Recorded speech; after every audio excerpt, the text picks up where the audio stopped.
Welcome to Yurt time.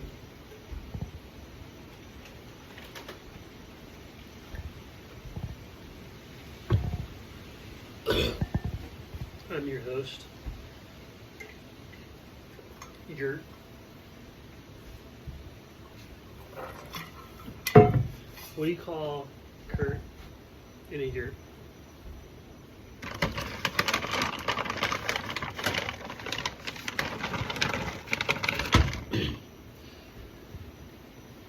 Yurt.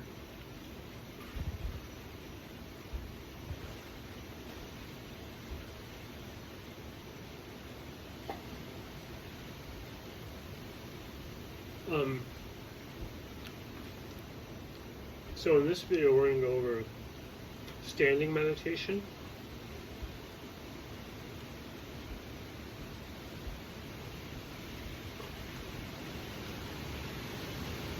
You can adopt a posture if you like.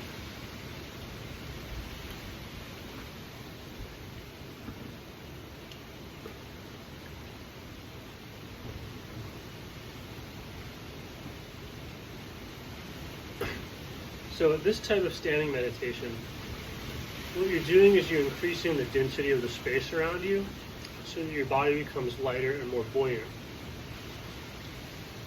Obviously, this has athletic implications.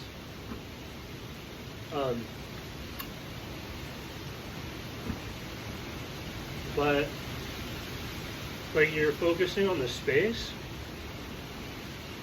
which permeates your body, so you're not focused on your body. Your body is included in the space, almost as if you were underwater. Except that in this case, the water is your awareness. So the same way that your awareness is inside of you, and that's kind of what makes you alive and lets you move, your awareness can be outside of you. And when your awareness outside of you is equal to the awareness inside of you, it becomes buoyant. And if you actually put more awareness outside of you than you have inside of you, then you can start to float and stuff like that. But even before that, you're gonna start to notice all sorts of like strange things happening to you and in your life as you put more and more awareness outside of you, especially if you don't put the awareness outside of you like evenly in all directions. You could, through your focus, create a ton of awareness on one side of you, and then that pushes you usually to where you have no awareness. So it's almost like a slapstick comedy routine in some sense.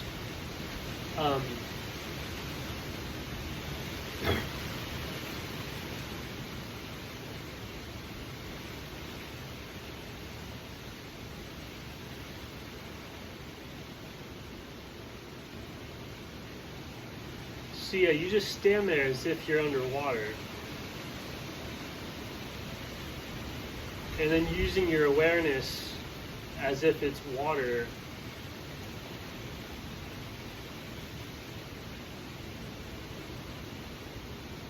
wherever your mind is or wherever your awareness is, it brings water to that area. So it's just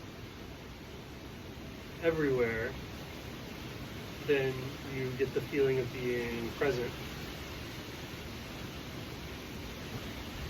That doesn't confer any special powers because there's no one there. You have to have like sort of an inverted ego to start developing magic powers, which is like focusing on something external to you so much that it becomes denser than it is now or in relationship to you, just changing the outside. And that's what causes these currents and this movement. Like it's what causes muscular movement, but it's also what causes you to do everything, run into people.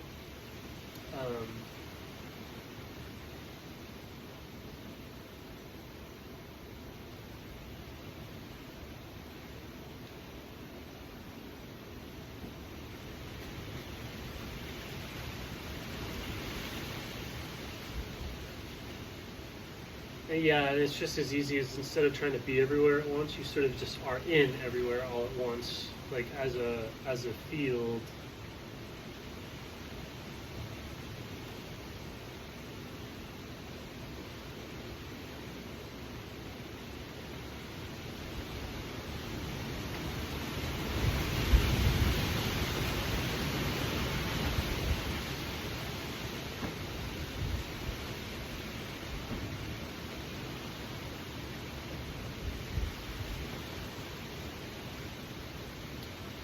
And usually the parts that are painful, like this is cool because it's like you'll notice that like there'll be a part that's like it's too weak.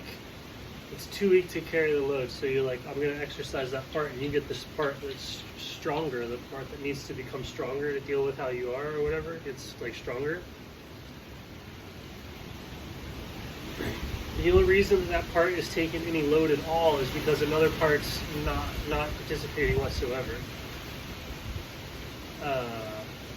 And so if you just bring simple awareness to that area, you don't have to do anything. Like the solution to making it so that your strength is overwhelming for the weight of any problem isn't in increasing the strength, it's increasing the total buoyancy of like the whole thing.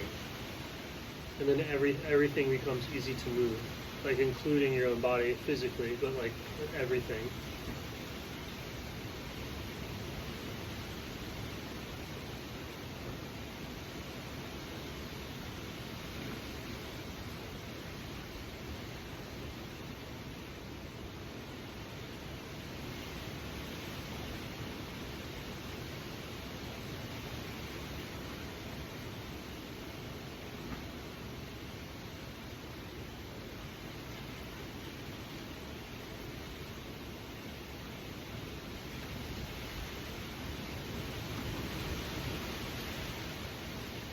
And if you're not very smart, this is all really, really obvious, and you just sort of do it. You don't even have to. It's like too obvious to understand. But the smarter you get, the less obvious all of this becomes, to where you might not even know about it. And the only way that's possible is because you were intelligent enough to kind of like obfuscate it or whatever, or obscure it.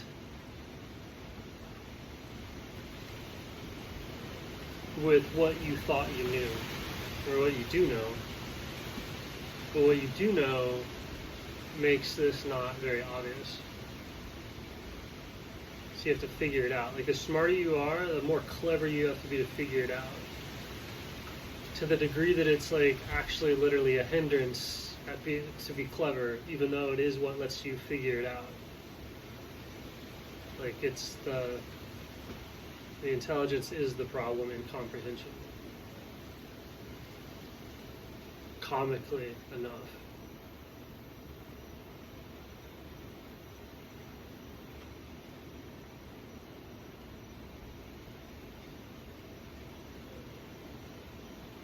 The intelligence is the problem in comprehension.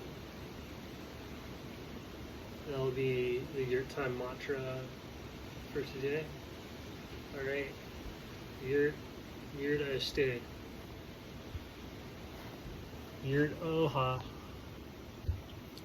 Yurt